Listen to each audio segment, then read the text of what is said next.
Coming up this summer is one of the region's most popular road races. The Geneva Half Marathon is set to take place August 13th along the shores of Seneca Lake. For runners across the Finger Lakes region in upstate New York, it is an absolute staple. Today, I'm joined by Heieck, one of the organizers of this race. As those efforts ramp up to get ready, Heieck, thanks so much for taking the time today and talk with us. A few months away yet, but I would imagine this is kind of when things really start to get busy for you guys? Absolutely. People are really starting to lay out what their run plans are going to be for the spring and summer and early fall.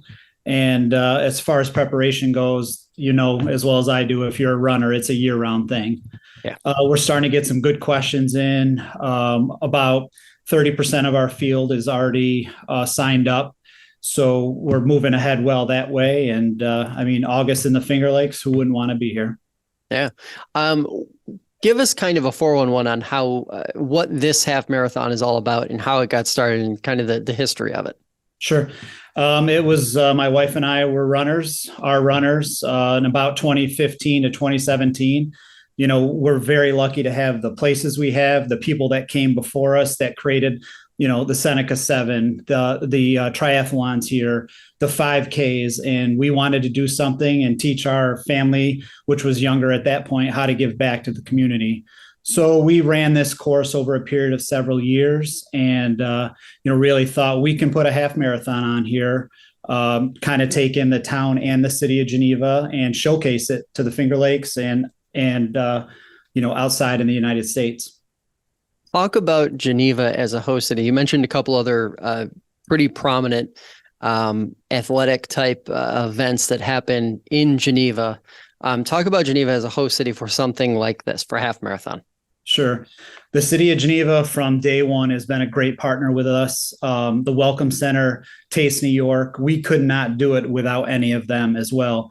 The ease to work with, volunteers, and really the way we are built as a city and the town and the safety that's already installed for a race route, it couldn't be any better. 13 miles is a long distance. It's a long distance to put people and volunteers and infrastructure. And, the city and town go a long way to helping us out that way. One of the questions that always comes up whenever we're talking about races or anything like this, 5Ks even, someone inevitably asks, how did you figure out what the course was? So how did the course get set? And what was that process like for you guys back in the beginning? So I'm sure, as a runner, we had it in our heads. We ran these routes, these miles, 3 miles at a time, 6 miles at a time. And I really thought in all the races that we've run outside of Geneva, what would I want to showcase the Finger Lakes and have it fun and have it safe? And I think, I had it drawn up in my mind around 2016, exactly where I wanted it. I already knew where my aid stations would be, intersections. And so, it's fun when you're running long distances, it's fun to think that you can create this own race. And finally in, early 2017, we said, we're doing it. And we got together with a USA Track and Field and then a race. There's actually race coordinators out there that will map it foot by foot and track it. And you basically pay into that and you get a course certification for 10 years on every single foot GPS coordinates. It translates into all the running apps and Strava, but really we kind of ran it to get it to figure it out. And we wanted it to be a fun route as well. Let's talk for a minute about your love and your family's love of running. Has that always been ingrained? Is that something that you've just always carried with you through your entire life? Or is that something you picked up later in life? I think we were, as adults, we were always active, but as far as really hardcore running, it didn't really happen until our late 30s. And our family's very active in sports. And, when you do go to the races, there's nothing like finishing a race, whether it's a 5K, a 1 miler, a half marathon, or a marathon. There is nothing like the people the end result of crossing that finish line. And I think that was always what kept us going with our goals to make it in Geneva, have a half marathon, showcase the Finger Lakes, and truly give back all the proceeds to Geneva. So let's talk about this course a little bit.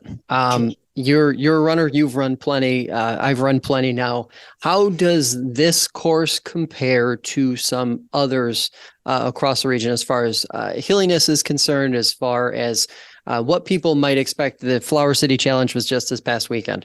How does it compare to some of the other notable half tracks in the region? So what I've heard from runners, we do put out a kind of email at the end of people that are consistent runners. What do you think? Rate us. They are saying that the second half is clearly challenging from Slate Rock and Preemption. The front end is very fast, and the back maybe 3 miles is also very fast as you come back through downtown and into the lakefront. But I would say that this was a challenging course, but I would never, ever say if this is your first half marathon, this should absolutely be your first half marathon. Just the way it's set up. If you need extra time, we will never let anyone fail. We started running half marathons, and there was points where we walked.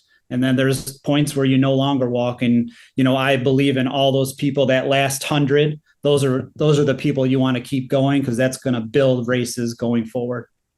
Yeah, and I think that's a really great point, because the community at these things is just incredible. And it's almost like a traveling community, because you see so many of the same faces at all these races, whether you're talking about 5Ks or half marathons. When you think about the duration of time this has been going now, what stands out to you from year one to present day as far as that community that you guys have really started to build here with this Geneva Half? Sure. And we wanted to start small and build it over the years so that we know exactly where we stand. I really want it to be a safe, fun environment. And at the end, I want it to be fun where people want to come back. So you start to build these little nuances every year, whether it's a safety feature or you clean up a specific area or you add another volunteer, and try to make it fun. These things are fun. But as far as the community, there's nothing better than being in that group at the end, or even at the start, whether it's a high five or, hey, I just saw you a year ago. And we get little emails here and there that people that aren't from here, they're from out of state, that's just said, it's just a nice, enjoyable day. It's, if you've run, I'm sure you have, with 3,000 people, some days that is no fun. But you do it and you succeed, and there's success at the end. And that's what we always wanted to make happen with our race. Any notable deadlines coming up as far as when things start to get a little fuller for you guys, or what's a good benchmark here to be watching for as the race approaches for somebody who might be thinking about jumping in on this? Sure. The July 4th is kind of where we start to think about everything else we need. We've already have our orders in for our shirts and our medals, all our safety equipment's up. So around that July 4th, but we will take it to the last minute. It's, with timing and the way everything's laid out, we're a 400 to 500 runner race. We can, there's people that came from Canada on the day of the race and said, can we run? Absolutely. We can manufacture everything that day. So, and if there's any questions, if you're late, we will make it happen. We're small enough that we can push those things through. Absolutely. Final word here for you. Why should someone choose, if somebody's looking at their calendar right now, their running calendar the rest of the year, and they maybe have the Geneva half circled. Sure. They aren't totally sold on it yet. What's the one thing you're going to tell them to sell them on the Geneva half this year? Sure. Just that our race is clearly red, white, and blue. We support the military, all our services. And when it comes to a community, a city, and a lakefront, if you can pick a better environment to run a race, I say go to that race. But if you don't, come to the Finger Lakes. You will not be let down. And, we are, as far as the Finger Lakes goes, I think we're just at the start of our success in tourism and people, and everybody wants to be here. So I say, come to the Finger Lakes and run our race. Eric, appreciate the time. Thanks so much for taking it today. Thank you, sir. I appreciate it. That'll do it for this edition of Finger Lakes Today. If you'd like to see more conversations like this one, check out the show on your favorite podcast platform or subscribe to the FingerLakes1.com YouTube channel. Have a great day, and we will see you next time.